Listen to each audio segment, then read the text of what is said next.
Hey everybody, welcome to Money's No Object. I'm your host, Dylan Howell. This is episode number 135 of our YouTube channel and podcast, and I cannot be more excited to continue sharing with you guys personal finance topics that I think could be useful for you in your long-term financial journey.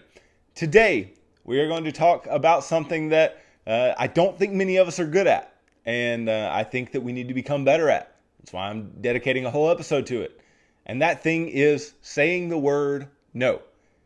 And living our lives, not just negatively, not just in a place where we just say no, no, no, no, no to everything, right? But I don't think we know how to say the word no, and it shows up in our personal finances. And so we're going to address that today and talk about how our finances can be better suited if we just learn how to say no.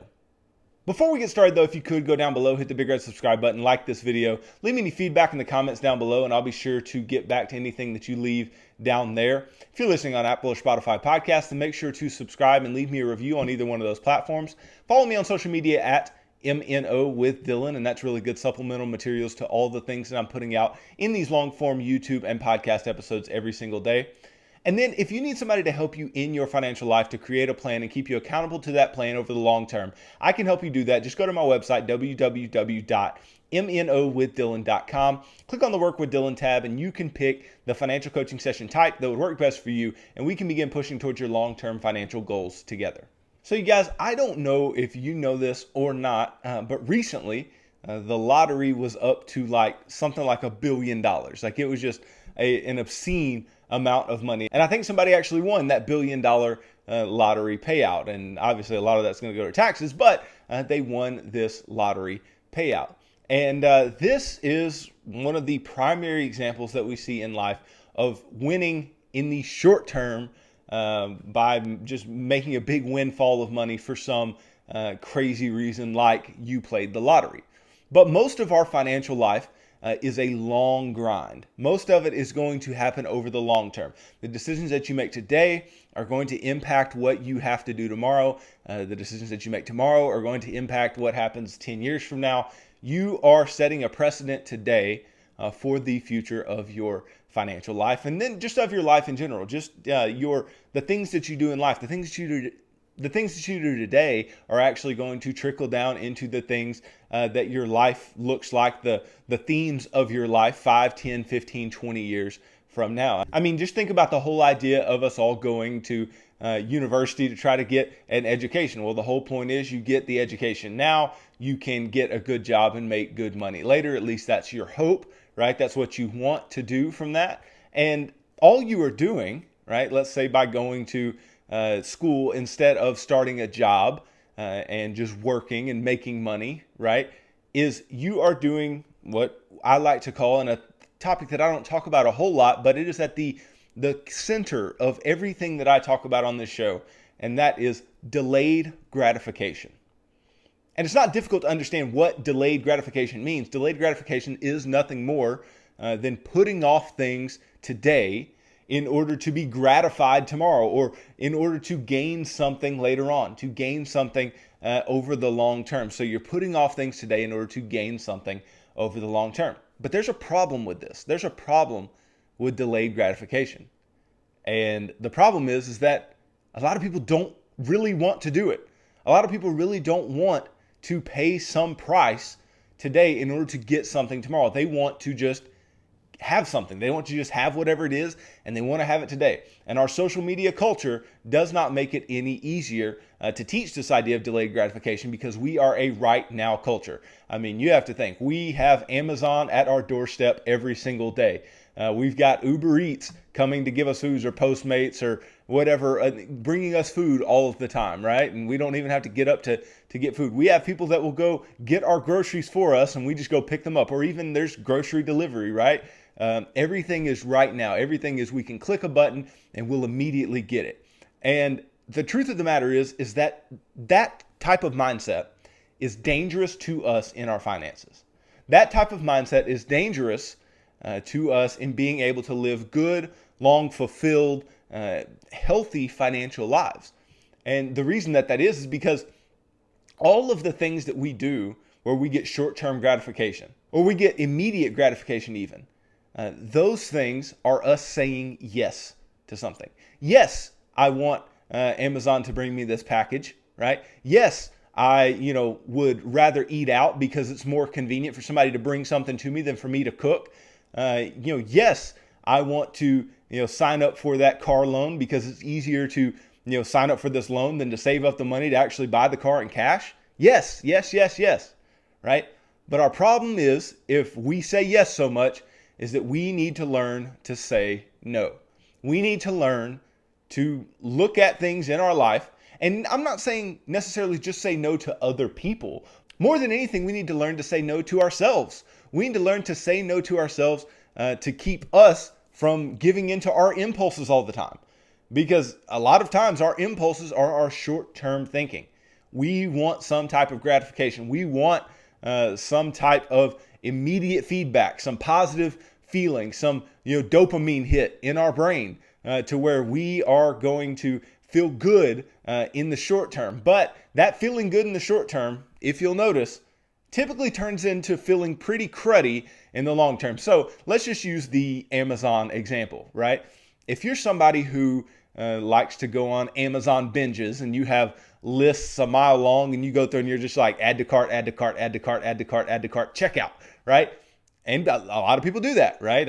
I'm going to, just tell my wife real quick. She doesn't go and buy a lot of things on Amazon, but boy, are her lists a mile long. And if she wanted to go on a rampage, look out, because she could go on a rampage. But that is beside the point. That was just me taking a little jab. But if you are that type of person who will put a lot of things in your cart and just go on binges of buying things on Amazon, then what you are doing, right, is you're trying to, if you ever heard of retail therapy, right, that's the modern day version of retail therapy. You're going on Amazon and you're just easily purchasing these things and they'll all get sent to your house. And, typically very quickly, if you're an Amazon Prime member, even faster, right, they're going to get to your house within a couple days maybe, and you'll have all of these things and you'll own them, right, because you purchased all of these things online and you did so with the utmost impulse, right?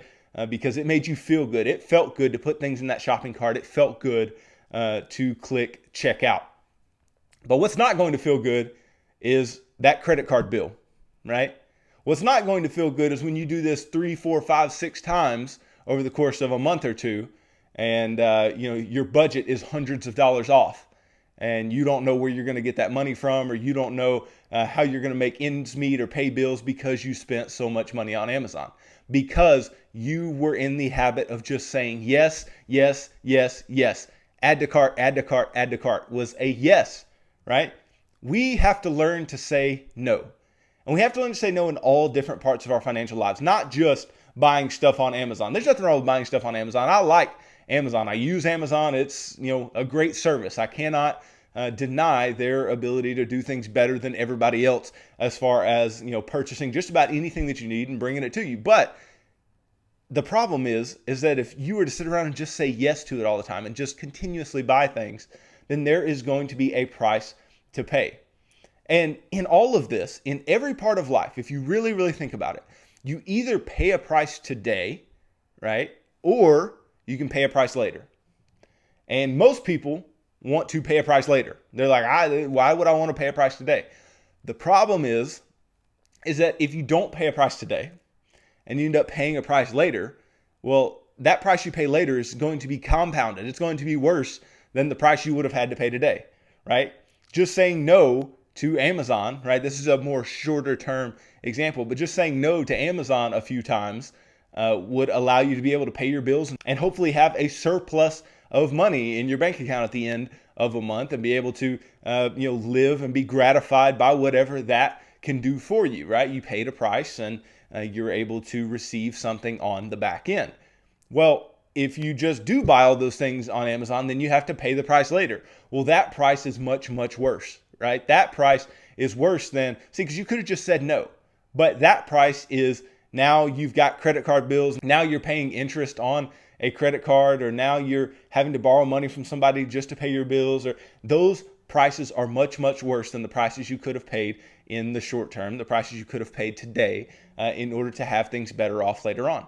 And again, every part of our financial lives is tied into this idea of delayed gratification and saying no. And so what I thought I'd do is I will go through the financial action plan step by step and talk about why each step has to do with, in some way, shape, or form, saying no to something today, right, in order to be gratified later. Or maybe not even saying no, but just not saying yes, right? Not just falling into these old habits of poor money management over time. So first part of the financial action plan is to make a monthly budget. Now you might say, well, just making a budget, how is that saying no to something? Well, that is saying no to being disorganized.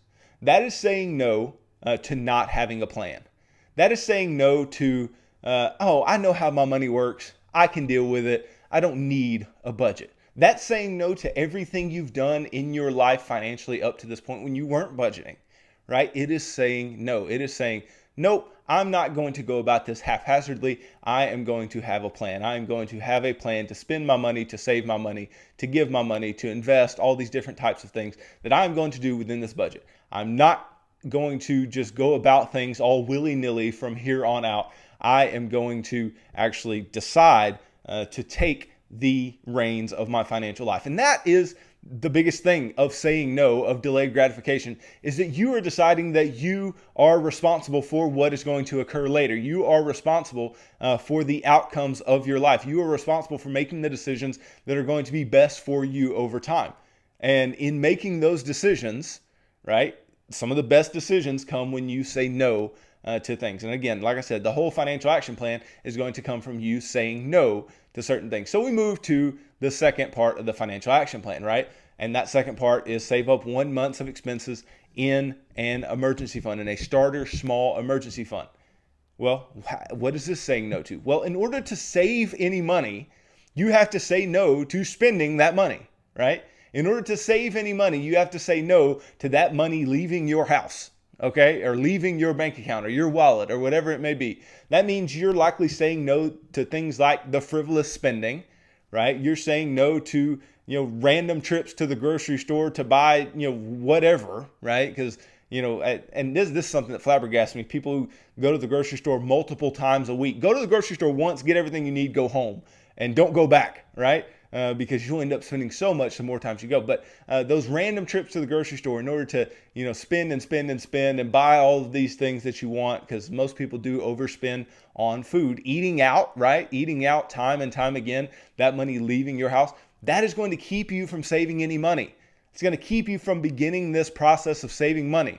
And if you've already said yes to the budget and no to the, lack of organization, then all you have to do is really follow the budget in order to get this done. But that's going to force you into a position where you're not just, saying, oh, well, I'm going to make the decision to try and organize myself. Now you actually have to act.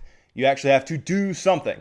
And that something has to be different than the things that you've been doing. It has to be different than your current monetary habits. So you have to say no to those current monetary habits in order to save any money at all. Then the third part of the financial action plan is if you have an employer-sponsored retirement account that gives you a match, right? You are investing up to that match and only up to that match if it is offered. If not, we're not investing anywhere else just to get that free money. Now, we see the benefit of that, right? You get free money. You put some money in, you get some money for free from your employer that can grow and compound for you over time.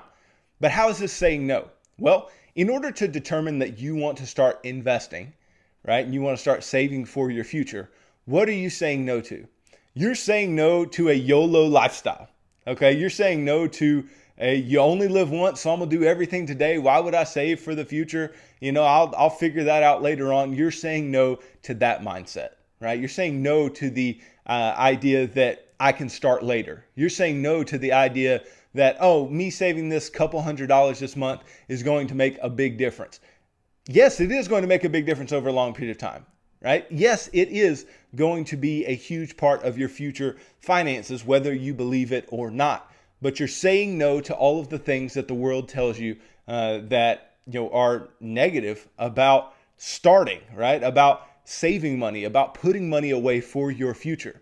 You're saying no to the fact that this money is, it's not that much. I can just spend it somewhere else and it's not that big a deal. I can start later. No, you can't start later. We've talked about why starting early is so important. It's why I put this part of the financial action plan in place. You are saying no to all of the excuses of the world as to why you shouldn't start saving for your future, why you shouldn't start investing for your future in a prudent way. And other than just saying no, you're saying yes to free money, right? You're saying yes to an offer of some amount of free money. And that is a much better yes than any of those no's that we said earlier. So you, again, are delaying gratification. You're putting this money away that you know you won't be able to touch for some long period of time, right? From whatever age you're at until your late 50s at the earliest.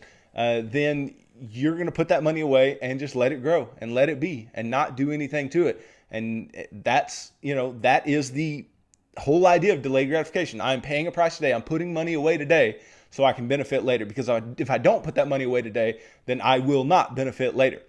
So that is the saying no of the third part of the financial action plan. Now, the fourth part of the financial action plan is the biggest part of saying no. Okay. Now, part of this should have been done early in the financial action plan and even deciding to start working the plan. But the fourth part, as we know, is pay off all your consumer debt other than your home. And in doing so, the first thing that you have to do is you have to say no to taking out more debt.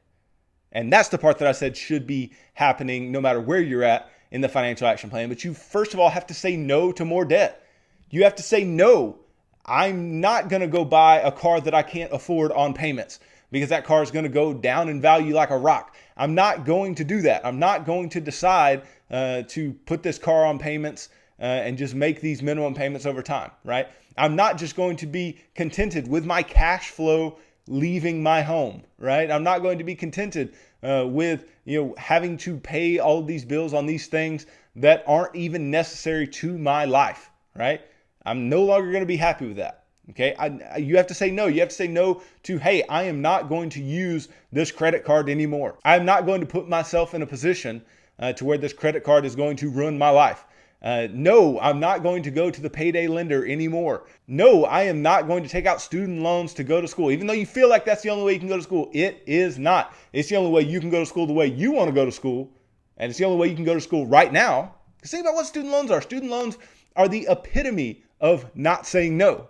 Right? The student loans are the epitome of saying, I have to do it right now. I have to go now. I have to pay for school now. Many of you aren't going to like that analysis, but that's what it is, right?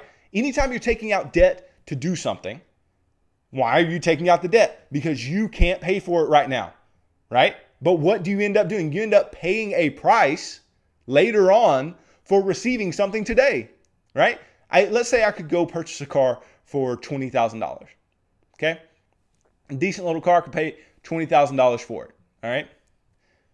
But I know that if I am to finance that car, I'm going to pay much more than $20,000. It is going to cost me more than $20,000 to pay for that car over time. All right. But if I just pay for it today, I just spent $20,000. Yippee, done. That's the problem. That's the issue that we have.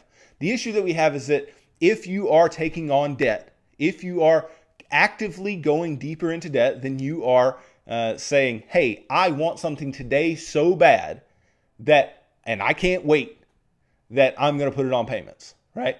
Or I want something that is so above what I can afford that I'll put it on payments instead of buying something that I can't afford with cash. That's what we're saying. We are saying, I refuse to delay gratification. That's what you're saying. But what you have to learn to say is no. No, I'm not doing that anymore. No, I am not going deeper into debt. No, I am not going to have to make monthly payments. No, no, no, no, no.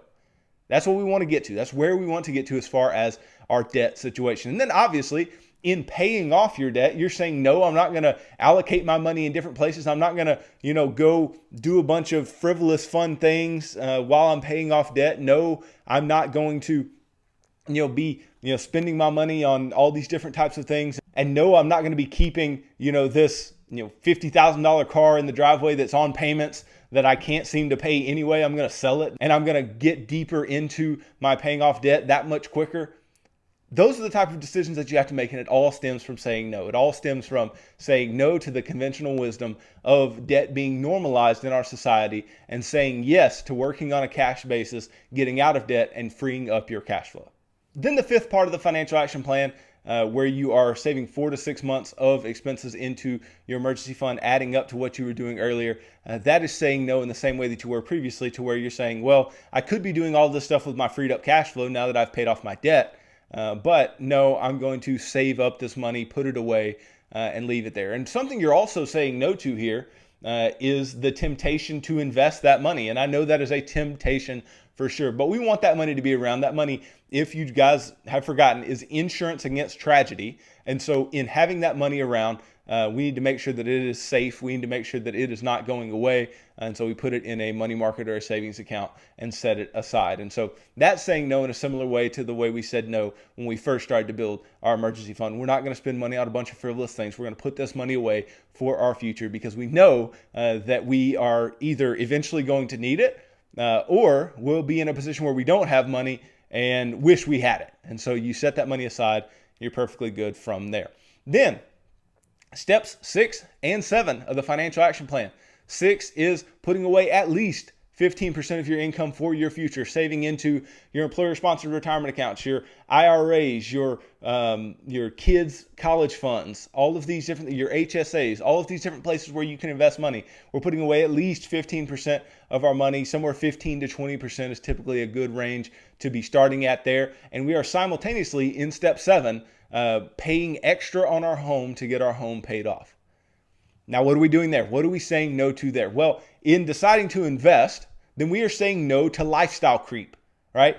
And what is lifestyle creep? Lifestyle creep is where, I have more money at my disposal, therefore I'm going to increase my lifestyle. I'm going to buy a nicer car, a nicer house, a nicer boat. I'm going to buy these ATVs. I'm going to buy some nicer clothes. I'm going to do all of these things. This lifestyle creep, you're changing how you spend your money and how you live your life based on the cash flow available to you at the end of the month. So you're saying no to lifestyle creep when you decide to invest, because you're saying, okay, that money that I had, I'm not going to just put it all into spending more money, which you can allocate some to spending more money. You should, right? Over time, financial balance, giving, saving, spending. You should be just allowing a portion of that money to go towards your spending. But you also need to have some amount of that money that is being invested, right? That is being saved for your future. And that's what you are doing here. You are saying no to the lifestyle creep that could come.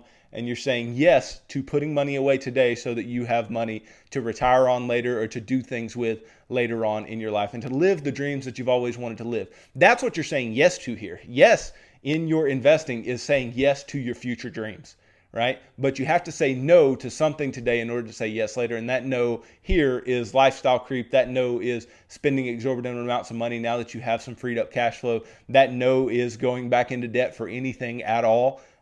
So those are things you have to say no to in order to get to this place of, yes, I have what I need for retirement. I have what I need for my future. And then in paying off your home early, you're also saying no to lifestyle creep in a lot of ways.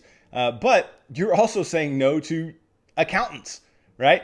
And I know accountants mean well when they're saying, oh, well, you're going to lose your tax deduction if you pay off your home. Don't pay off your home. Keep getting that deduction. No, pay off your home. It is the biggest expense that you have. We are not going to step over dollars to pick up dimes, right? You're saying no to stepping over dollars to pick up dimes. We're just going to pick up that dollar, okay? And we're going to get our house paid off. And you're also saying no to investing so much to where you can't pay extra on your home, or spending so much to where you can't pay extra on your home. You have to say no in those places, obviously. And you have to look at your friends. You have to look at those around you who may be moving up in houses that they can't afford and things like that, and say no to yourself about, hey, I am not following their plan. I am not, or their lack of a plan, right? I am not following them.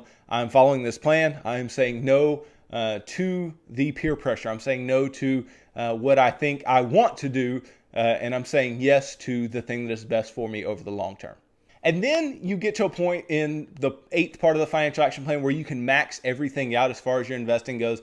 And again, you are saying no in the same ways there to where you have all of this cash flow now. You have your house paid off. You have all of the debts that you have or that you used to have paid off. And so you have a lot of cash flow, a lot of ways to allocate that cash flow.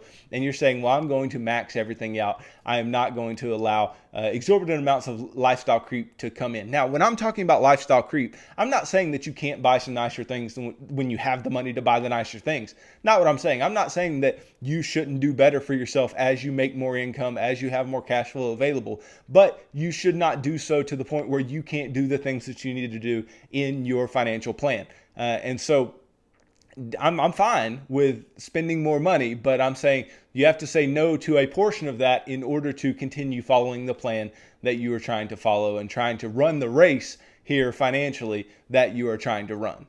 And then that brings us to the 9th part of the financial action plan, which is to give extremely generously, right? And because now we have all this cash flow, now we have the ability to do so, we should give extremely generously.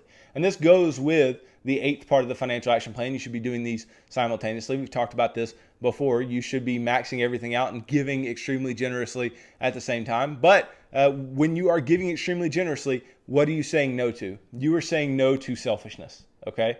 Because you're saying yes to a lot of things at this point. You're saying yes to, yes, I can help you do this. Yes, I can give money here. Yes, I can sponsor this family that's going on a mission trip. Yes, I can give money to my local church. Yes, I can give to this charity. Yes, I can do all these things. You can say yes to a lot of things when you are giving money generously, but you have to say no to selfishness, because at this point, you're building up a good nest egg for yourself. You're out of debt. You have a lot of cash flow that's available to you.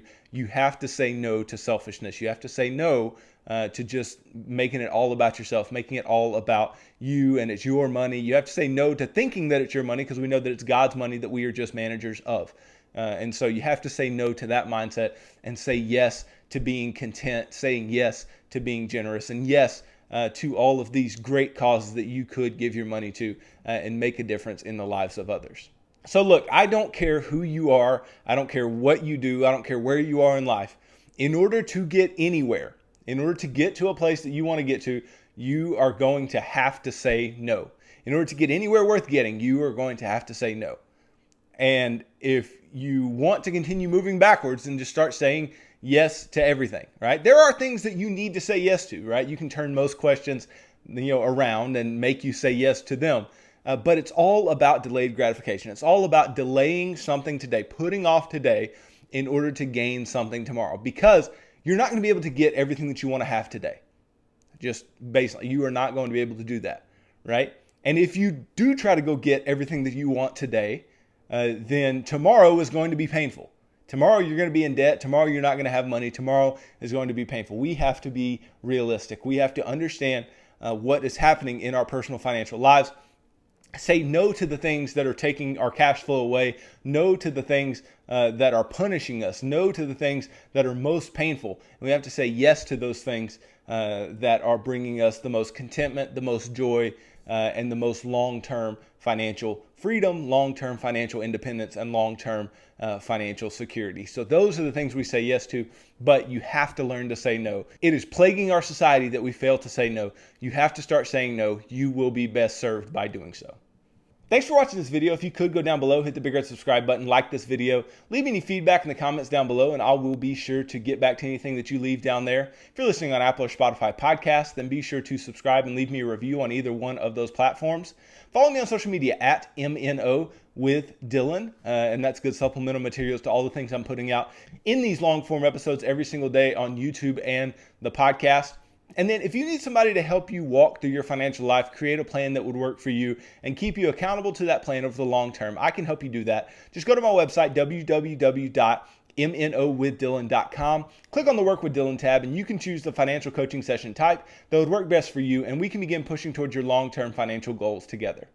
So tune in Monday as I talk about protecting your finances and several different ways that we can do so. So don't miss that next week. So hey guys, thank you for tuning into this episode. Thank you for tuning in day after day, week after week, and continuing to be a great community of individuals for me. And I hope we can continue to grow this community together. And I hope that I can continue, and I plan on continuing to put out great content about personal finances for you every single day. So thanks for tuning into this episode of Money's No Object. I'm your host, Dylan Howell. God bless.